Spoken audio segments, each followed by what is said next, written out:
Ensuite, c'est un projet qui s'appelle Lac Caché, que j'ai présenté pendant la manif d'art à Québec. Et là, c'était encore ce lieu qui est le chalet familial, qui est quand même assez important dans ma propre mythologie puis de ma relation à la nature. Et c'est basé sur l'histoire où deux hommes, mon oncle et un de ses amis, sont allés pêcher sur un petit lac de l'autre côté du chalet. Donc, le chalet est au bord d'un gros lac, mais tout près dans le bois, il y en a un autre plus petit. Super sauvage, aucun chalet tout le tour, des herbes, des arbres, tout ça. Et là, c'est l'automne, ils sont en train de pêcher, leur bateau chavire, et vu qu'ils sont tous habillés avec plusieurs couches de vêtements, ils ont dû se déshabiller sous l'eau pour essayer de pouvoir reprendre puis de remonter à la surface. L'ami de mon oncle s'est noyé, puis il est mort dans ce lac-là. Donc, c'est comme une histoire qui a un impact sur notre histoire familiale, mais qui, moi aussi, a beaucoup teinté ma vision de ce lac-là. Je me suis jamais baignée dans ce petit lac-là qui a de l'air sauvage, mais qui a comme une espèce d'aura sombre et un peu lugubre. Mais je me disais, ça doit sans doute être une projection que je fais sur ce lieu-là.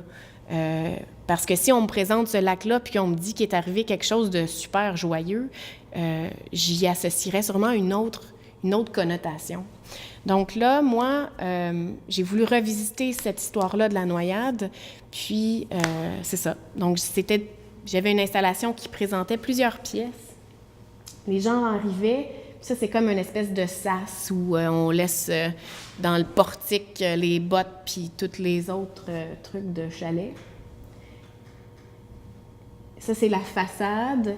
Donc, on voit la surface du lac qui est imprimée sur plexi.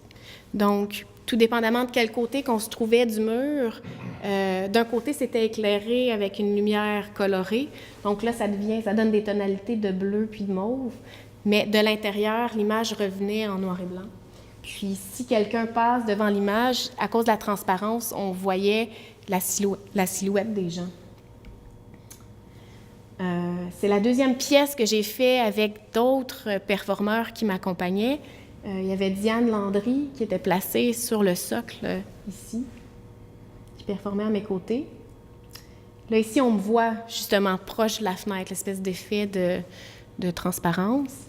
Puis, ça, quand on tournait le coin, on arrivait directement dans cette chambre-là.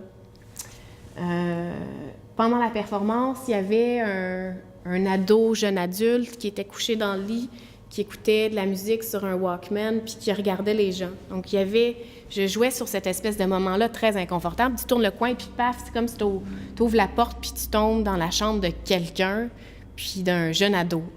Puis là, la façon que j'avais structuré mon installation, pour pouvoir aller dans la pièce suivante, tu n'as pas le choix de passer dans la chambre de cette personne-là. Puis c'était un lieu que je trouvais intéressant, l'espèce de chambre de chalet, parce que c'est pas ta chambre personnelle à la maison, c'est un lieu où peut-être plusieurs personnes dorment dans cette pièce-là. C'est les vieux meubles qu'on se débarrasse de la maison qui se retrouvent là. Mais comment qu'on peut essayer de se réapproprier un lieu, surtout quand on est un ado, puis de le faire que ça soit sa propre pièce à lui. Et là, quand on passait de l'autre côté, moi, c'était ma pièce où j'étais dans cette grande armoire-là en train d'avironner. Et devant moi, il y avait là, la surface du lac qu'on voyait.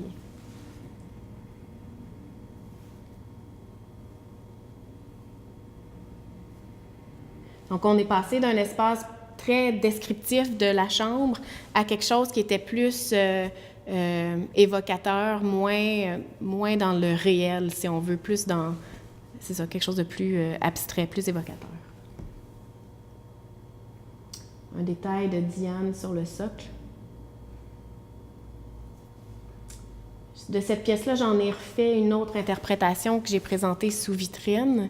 Donc, l'impression du lac qui revenait avec certains éléments pour moi qui représentaient cette histoire-là du lac caché.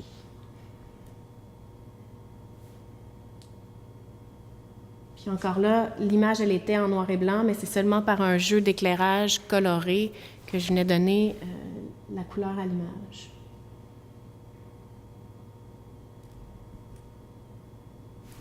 Et nous voici à Sporobol, dans l'espace, avec l'installation. Donc, dans la première pièce ici, il y avait lac caché. De l'autre côté, pendant ma résidence, j'ai fait une vidéo Devenir invisible.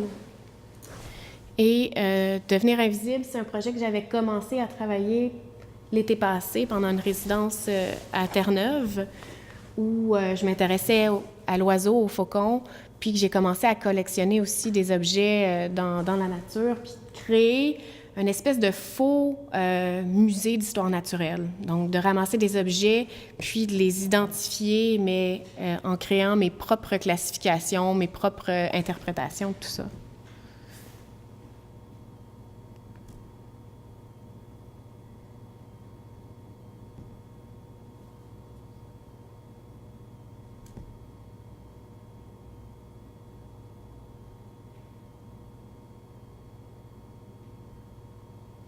Pendant la performance. Puis, qu'est-ce que j'ai ensuite? Puis c'est ça. Ça, c'est la vidéo, comme je disais, qui a été filmée à même l'espace qui est là. Cette espèce de mise en abîme-là, je trouvais ça intéressant de présenter la vidéo dans le lieu que le tournage avait été fait. Puis, en premier lieu, on a fait... Gaétan et moi, la capture vidéo. J'avais fait le sketch de tous mes plans que je voulais faire. Puis après ça, on est revenu faire la trame sonore, tout le bruitage en studio. À cause de l'écho de la pièce ici, mais aussi, je trouvais ça intéressant de faire un peu comme les documentaires animaliers où on a tendance à croire aux sons qu'on entend en voyant des documentaires, mais au fait, tous ces sons-là, la plupart du temps, sont pas le son réel, soit que ça a été capté d'un autre moment ou complètement fabriqué. Donc, pour moi, de faire mes propres sons, mon propre bruitage, ça reprenait un peu aussi cette structure-là, comme les documentaires animaliers. Devenir invisible. Et voilà, c'est la fin. Merci.